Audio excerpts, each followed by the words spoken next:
SoftBank sold a bunch of NVIDIA shares. They needed to raise money to give to OpenAI. We had seen the stock under a little bit of pressure. I'm looking at the technicals now. The stock had actually traded underneath its 50-day moving average. Is this more or less in line with how you expected the stock to perform?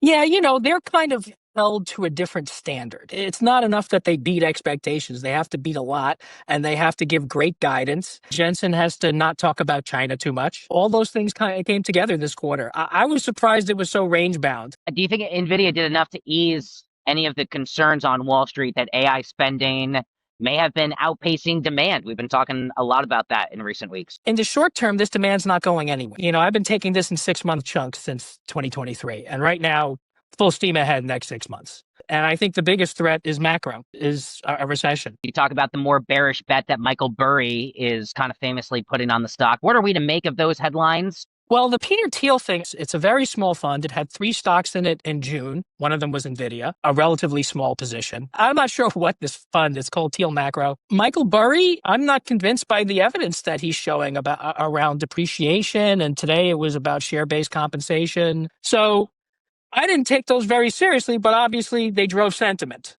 My biggest fear revolves around private equity, private credit, VCs, private companies. And we don't have great visibility on that like we do on public companies.